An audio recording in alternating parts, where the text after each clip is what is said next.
আসসালামু আলাইকুম। আমি আজ আপনাদের সাথে শেয়ার করব আলু, বেগুন, পটল ও ডাঁটা দিয়ে কাতলা মাছের ঝোল। তো প্রথমে একটা কড়াইয়ে আমি অল্প পরিমাণ সয়াবিন তেল দিয়ে দিব। তারপরে রেখে দিব আস্ত কাঁচামরিচ ও পেঁয়াজ কুচি। এবার পেঁয়াজ ও কাঁচামরিচগুলোকে সোনালি রং করে ভেজে নিব। তো পেঁয়াজ মরিচটা যখন ভাজা হয়ে যাবে তখন এগুলো আমি তেল থেকে উঠিয়ে নিব। তারপর এই ভাজা পেঁয়াজ মরিচের সঙ্গে আদা, রসুন ও জিরা দিয়ে ব্লেন্ডারে বেটে নিব। আপনারা চাইলে এটা কিন্তু শিলপাটায় বেটে নিতে পারেন। তো পেঁয়াজ মরিচগুলো আমার ভাজা হয়ে গেছে, এবার এগুলো আমি উঠিয়ে নিব। এবার ওই তেলে আমি ৪ পিস কাতলা মাছ ভেজে নিব। এই কাতলা মাছগুলো আমি আগে থেকে পরিষ্কার করে ধুয়ে লবণ, হলুদ ও মরিচের গুঁড়া মেখে নিয়েছি।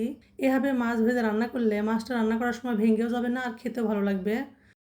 তো মাছগুলো আমি একদম কড়া করে ভাজবো না, হালকা করে এপিট ওপিট ভেজে নিব। তো মাছগুলো আমার ভাজা হয়ে গেছে, এবার এই মাছটা আমি উঠিয়ে নিব।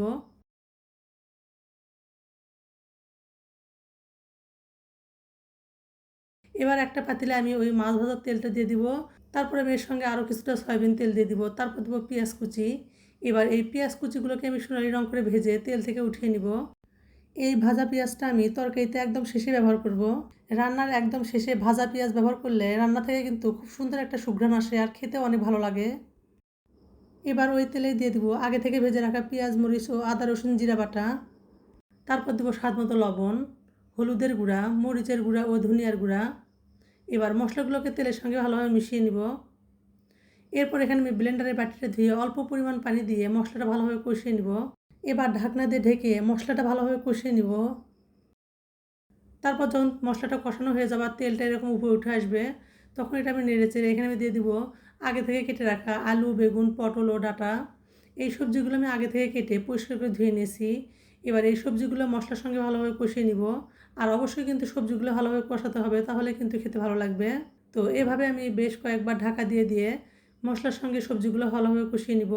যে কোনো ঝোল রান্না করার সময় শুকনো মরিচ ও কাঁচা মরিচ দুটোই ব্যবহার করলে কিন্তু ঝোলের কালারটা অনেক সুন্দর হয়।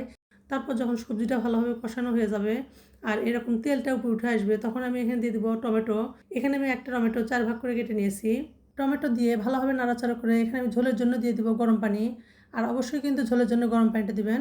যে কোনো ঝোলের তরকারি রান্না করার সময় গরম পানিটা দিলে তরকারিটা খেতে কিন্তু আর পানসে লাগবে না, ভালো লাগবে। এবার ঢাকনা দিয়ে ঢেকে তরকারিটা বলক ওঠা পর্যন্ত অপেক্ষা করব। তারপর যখন এরকম বলক উঠে আসবে তখন এখানে আমি দিয়ে দিব আগে থেকে ভেজে রাখা মাছ। মাছটা দিয়ে ঢাকা দিয়ে আরও কিছুক্ষণ রান্না করে নিব।